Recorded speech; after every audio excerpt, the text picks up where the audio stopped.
Let's be honest, 90s action films are pretty good inspiration for a game, and the Metal Slug series have been playing on that idea for decades now. Guns of Fury though takes things in a very different direction that I was not expecting. Developed and published by Gelato Games. I haven't got a clue where it's come from, I didn't know anything about it, and the next thing you know, a review code was sent over and I couldn't stop playing. It might not be the genre you're expecting as well. Does it hit the target or miss the mark? Well, my name is Mark. Welcome to SwitchUp. Now let's find out. The storyline is typically 90s, it's the near future. There's a global energy crisis and a scientist who has discovered something known as the tetracell. This revolutionary energy source has the potential to cure all the world's problems. That is until Dr. Klaus goes missing, his lab's destroyed, and a shady corporation are behind it, or at least that's the way it looks. You take on the role of Vincent Fury, who is a special operative, and that's where the game kicks off. Now it plays a little classic bait and switch at the beginning of the game, where it starts like a classic side-scrolling run and gun. It felt nice, but I was thinking, well okay, if this is it, it's alright, but nothing new. Then you get chucked into prison, and upon escaping you realise there's something else here. This is actually a Metroidvania. There seems to be a real renaissance of Metroidvanias at the moment, don't there? We've had some brilliant ones, but this feels entirely fresh. It's amazing how developers keep finding new ways to essentially repeat a very familiar formula. Here you have that quick, fast-paced gunplay. You've got a pistol, you have a side weapon as well, and new ones become available. A couple of early shotguns and then a really nice machine gun.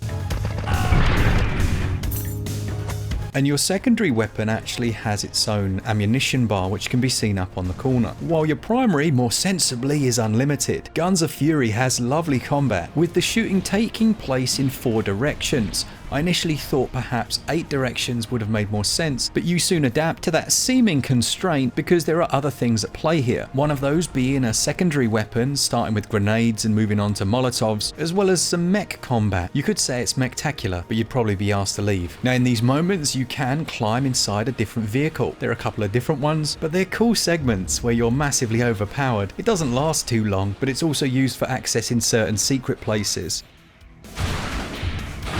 While your weapons are auto-bound, you can actually rebind them and equip different things from an equipment menu. And as well as your primary and secondary, you've also got a knife that you can use to get up close and personal. And actually the grenades that you get are essentially your first Metroidvania unlock, because you can knock down walls. The fighting is definitely helped by the world. What I mean is that it's highly destructible. Everything from vehicles to towers will be exploding as you rain bullets into them. And the inspirations are worn quite happily, and so they should be, because they're done really well. You'll come across small computer terminals that let you save your game, and also they'll heal you up, and you can jump into your menus and use any of the various items to heal yourself that you might find. Things like pizza and cake, of course, and the obligatory chicken, or chicken, if you've played you know. If you know, you know. Now the fast travel's handled via trucks, as you would imagine. They're in certain locations and allow you to quickly get from A to B. With that said, navigation isn't as easy as it's been in some recent Metroidvanias, but the map is straightforward enough, and you can also leave little markers to help you get around. As far as exposition, it's pretty light on the ground, as I'm sure its inspirations were. Rambo was a good film, but John and Shakespeare did not have much in common. Still, these small snippets of computer terminal exposition are nice,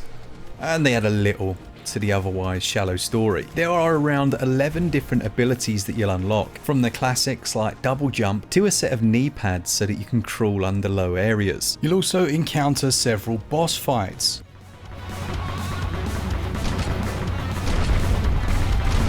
Now, I'd seen on Reddit that someone was saying the game was a little bit too easy. I think the thing that makes it maybe a touch easier isn't actually the game's difficulty, which sounds really strange. It's things like the consumable items. There are shops that you come to where you can spend a bunch of cash and you make loads of money from hidden areas and treasure that you find, and you can buy those consumables. There's no real limit on how many of those that you can buy, and scoffing them halfway through a fight is absolutely easy because it's done from within a menu rather than the game forcing you to do it by, I don't know, eating the pizza slice or the sandwich, which might have made a bit more sense. There are unique weapons as well that you can find, and some that you can purchase in the shops. And after each boss fight, they'll essentially drop a health upgrade. It's just a fun game to play. Exploration is fast. You do get the whole enemy respawn every time you save or leave an area. And I think some of the backtracking was a little tedious, but actually it's nicely designed. The world looks great. There are lots of different areas, and you never go into the combat thinking, ugh, here we go again.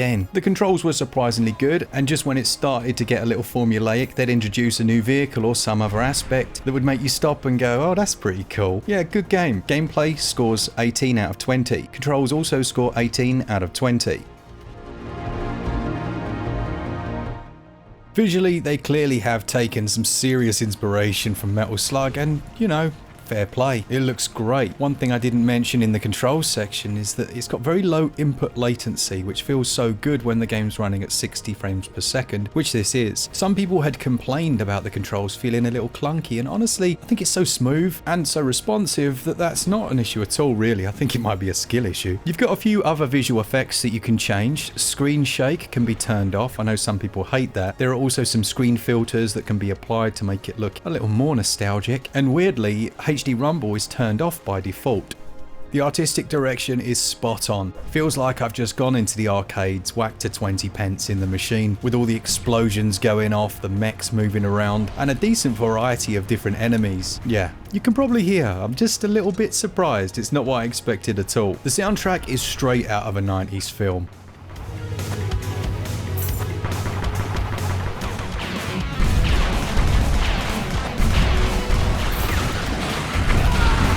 Also, some of the synth wave they use is lovely. Glen and I were having a chat about synth music and how it's underutilized these days. Combine that with the more fast, upbeat sections, they've got the flavor just right when it comes to sound. Now, there's no speech or anything like that, but it does sound quality. Visuals and performance combined, I think they score a solid 18 as well. Feels like this is going to be one of those reviews with 18s across the board. Sound and audio also scores 18 out of 20.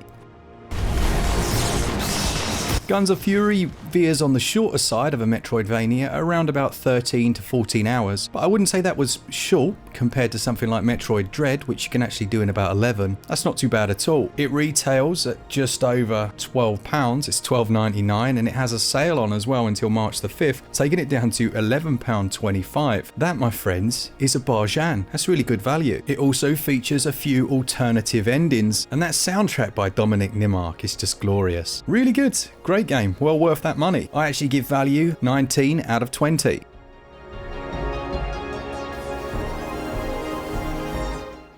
Guns of Fury has once again proved that just because you're within a genre that's saturated, the end result can feel surprisingly fresh. While not perfect, it is definitely worth the asking price and gets a SwitchUp score of 91%. Let us know in the comments, are you as surprised as we are that this one's fun? Or did you fully expect it to be when you saw the trailer? Thank you to our Patreons, our members. We will have a review, by the way, of Tomb Raider. The codes just came in stupidly late, so that'll be on Monday. For all things Switch, all the time, keep it Switch up. Cheers, guys. See ya!